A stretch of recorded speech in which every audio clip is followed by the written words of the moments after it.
إنا لله وإنا إليه الراجعون الله نحرستي جنها كورابية وحا آسقرا لوغو سميي مقالة برعو دكتور جامع داود عثمان oo ahaa dhakhtar si weyn looga yaqaano gobolka Togdheer iyo guud ahaan bagayga Soomaalida aaska marxuumka ayaa waxa ka soo qayb galay mas'uuliyiin ka socotay dawladda xisbiyada madax dhaqameed iyo dadweyne aad u tiro badan qaar kamid ah mas'uuliyiinta iyo odayaal dhaqameed la hadlay saxaafadda ayaa ka waramay taariikhdii Dr. Jaamac Daawud oo ahaa doctor ku caan baxay qaliinka lafaha iyo neerfayaasha xaruntiisuna ay ahayd degmada Qoryaale waxaana ay alla uga baryeen marxuumka inuu naxariistii janno ka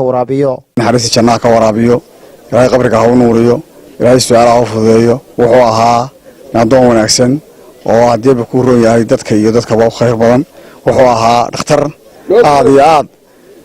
cudurro badan ama xanuuno badan daweyn jiray oo dalka inta geeyga Soomaaliyeed looga iman jiray ehelkiisii ubadkiisii wariyihiisii dhammaan ummadda Soomaaliland oo ka taxsiyadeena inna lillahi wa inna ilayhi raaji'uun جامع داود عثمان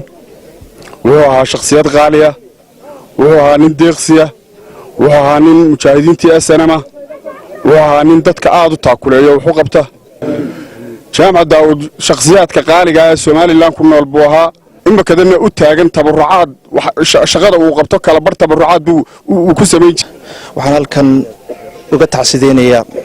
جامع دكتور جامع داود عثمان oo ah nin haliyay ah oo gobolkan iyo qaranka jamhuuriyadda Soomaaliland taariikh weyn ku leh nin halgama ah oo ka soo qayb qaatay halgankii waa dhakhtarkii mujaahidiinta SNM daweyn jiray oo rag badan oo maanta nool oo kamid ah mujaahidiinta SNM dhakhtarkii soo dabiibay ee soo daweeyay ayuu ahaa Allahu naxariisto mujaahid Jaamac Daawud Allahu naxariiste wuxuu ahaa mujaahidku nin aad iyo aad u qiimo badan nin jamhuuriyadda Soomaaliland kule baldahaba wuxuu ahaa dhakhtarkii ummadda uga dirayna qoyskii iyo qaraabadii iyo eheliyadii uu ka baxay marxuum Dr. Jaamac Daawud Xaaji Cismaan oo magaalada Burco ku geeriyooday taariikhda mujaahidka dhakhtarka lama soo koobi karo wayna u ducaynaynaa ilaahay waxaan uga baryaynaa subxaanahu wa ta'aala inuu naxariistii janno ka waraabiyo Jaamac isaga hay'ad samafal oo caafimaad buu ahaa taariikhdiisa halka lagu ma soo koobi karo Jaamac Daawud wuxuu ahaa nin aad iyo aad ugu qaaliya ummadda reer Soomaaliland dhakhtara in fara badan ilaahay gacantiisa ku badbaadiyay mujaahidiinta SNM dhakhtarkoodii koobaad buuxa ayaa la oran karaa Jaamac ilaahay naxariistana ka waraabiyo ilaahay ha u naxariisto Jaamac waa nin muxuu ahaa dalka muxuu ahaa taariikh culus ku leh gobolka taariikh culus ku leh waxaan filayaa inaan maanta halkan nin Jaamac loo sharaxayo uusan joogin ilaahay ha u naxariisto Jaamac Daawud dhakhtarkii eelkana